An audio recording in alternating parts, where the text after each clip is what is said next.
Recently, when white-collar workers who have gone to work in Germany or Turks who have been living there for several generations and whom we know as expatriates talk about daily life in the country, the first thing they mention is the cost of rent. They complain that they pay very high rents and that most of the money they earn goes to rent.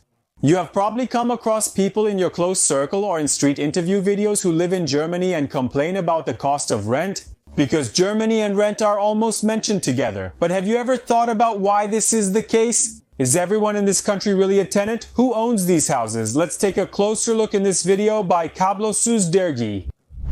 Despite being one of the world's top 5 economies and leading in individual welfare and social state policies, a large part of the population in Germany are tenants. In fact, they are the country with the lowest home ownership rate in the European Union. They also have the lowest home ownership rate among developed countries.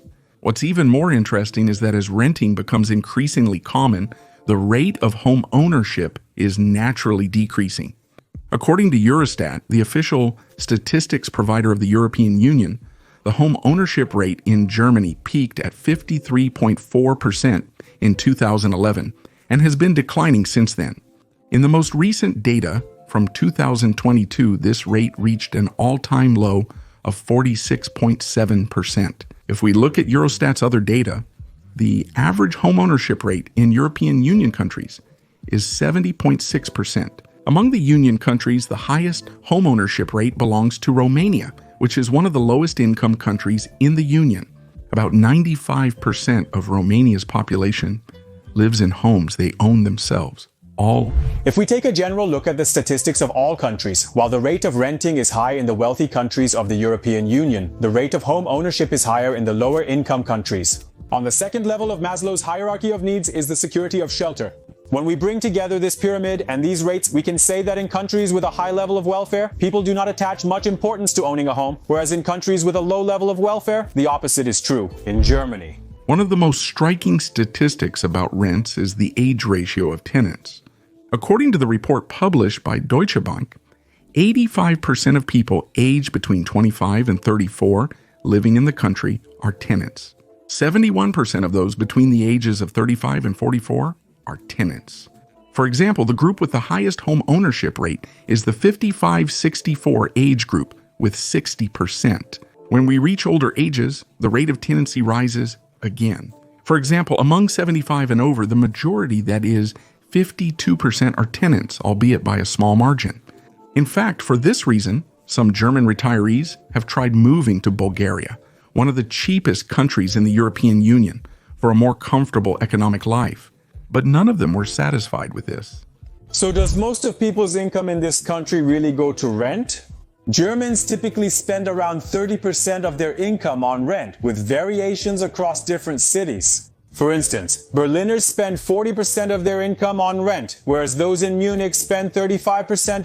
To understand this better, let's use an example. In Germany, the average salary is about 4,000 euros. The average salary is calculated by dividing the total of all salaries paid nationally by the number of employees. Some people may earn salaries higher or lower than this figure. If we go back to the topic of rent, about half of the country pays 1,200 euros out of their 4,000 euro salary as rent. Since many people are tenants, the country's regulations and laws on this issue are very important. For example, landlords are required to give tenants a 3-month notice before increasing the rent. For this reason, rent increases are not annual, but occur every 15 months. The Landlord 12. The landlord notifies the rent increase in the 12th month, which takes effect from the 15th month of the lease. The rate of increase in the first 3 years varies between 15% and 20% depending on the city. In major cities, this rate is limited to 15% 3. At the end of the 3rd year, the landlord has the right to increase the rent rate even more. Despite an upper limit on rent increases in the first 3 years, not all landlords can raise rent to this limit. In settlements, over 50,000 people municipalities publish rent indexes which landlords use to make rent increases. In places where there is no rent index, landlords can also increase the rent by looking at the prices of 3 similar apartments. In addition to setting a maximum rent limit, penalties are also imposed on those who rent out their apartments at a price lower than the rent index. German tax law mandates that landlords adhere to the local rent value regulations. According to this law, a landlord can rent out their property for at least 66% of the local rent index. Those who rent for less than 66% can face heavy penalties. Disturbing the peace of the neighborhood, the necessity of demolishing the building or carrying out a complete renovation, or the landlord's first-degree relatives needing to move in are some of the classic reasons for evicting a tenant. These rules are also applied in our country. But if we look at the stricter rule in Germany, if the tenant does not pay rent for 2 months, the landlord has the right to evict the tenant. Under normal conditions, when tenants are going to move out, they have to write a termination letter to the landlord 3 months in advance. The notice period for terminating the contract is the same for all tenants, but differs when the landlord wants to evict the tenant. Tenants staying 5 years require 3 months notice, 8 years, 6 months, and greater than 8 years, 9 months notice from landlords. In this country where most people are tenants, there are associations that protect tenants and focus exclusively on this matter. These associations, which people join for a small monthly fee, operate like insurance companies. In case of a problem with the landlord, these associations provide both legal and financial support to their members to protect the tenant. They also contact government officials and lobby for decisions that will benefit tenants. Of course, since the vast majority of people in the country are tenants, political parties also give importance to this issue in their work and promises. Germany's Social Democratic Party, in coalition with the Greens and Free Democratic Party, is drafting a bill to freeze rent increases for 3 years. The architect of the bill, Social Democrat Member of Parliament Verena Hubert, said that they prepared this bill for the German people who are going through tough times due to the economy shaken by the wars after the pandemic. According to the draft law prepared by her party under the leadership of Verena Hubert, in a few cities where demand is very high, the rate of rent increase will be limited to 6%. In the rest of the country, rent increases will be frozen for 3 years. Especially after the influx of refugees, which turned into mass migration with the wars, rents have risen at an incredible rate in many parts of the world. Due to the increased demand, finding a rental house in some European cities has become almost a miracle. For example, this photo showing people waiting in line to see a rental apartment in Dublin, the capital of Ireland, which is popular among white-collar foreign workers, has been widely discussed. With the Russia-Ukraine war, the existing housing shortage in Germany has escalated even further, and the rental problem has reached its peak.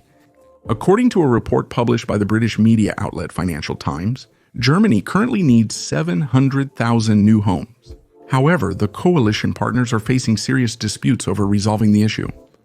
Looking back in history, Germany lost 20% of its housing stock due to the massive devastation during World War II. After the war, 21 million people needed housing, equivalent to about 2.3 million homes.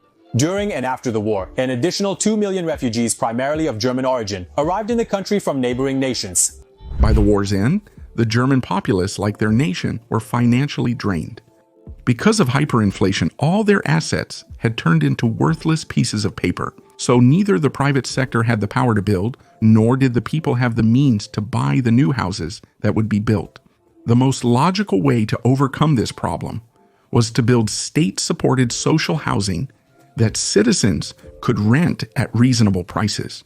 This issue was so urgent and vital that in a country divided into regions by the victorious Allied forces after the war, work on social housing projects began even before there was any state or government in place. Immediately after the establishment of the Federal Republic of Germany, that is, West Germany, in 1949, the government of this new country passed the housing law as its first action. The purpose of this law was to ensure that more citizens could benefit from social housing. The law mandates that the state will construct 3.3 million out of the planned 5 million social housing units. 2,700,000 would be built by private investors who were subsidized by the state and provided with tax advantages. Thanks to the project, by 1956, Germany had solved half of its housing shortage. The people who were just beginning to recover economically also started living in these houses for modest rents. At the very beginning, the state also started to implement strict rules, some of which I mentioned at the start of the video, such as the rent increase rate, to prevent problems that could arise in favor of tenants, and these rules have continued to this day. Moreover, rental prices in Germany have always been cheaper compared to examples in similar countries. In addition to these, German banks have acted more conservatively than banks in other countries when it comes to home loans, and especially kept down payment rates very high. This also made Germans the second. After World War II, people haven't complained about living in rental homes, leading to the widespread prevalence of this situation. So, if more than half of the people living in this country are tenants, who owns these homes? According to official data, 60% of the rental homes in the country belong to private individuals. The other 40% is owned by associations, public institutions, and private companies. 6.5% of the 20 million total apartments are owned by large real estate management companies. About 2.2 million belong to cooperatives, while 2.3 million apartments are owned by municipal housing organizations. Around 600,000 apartments are owned by the state fund or federal regions.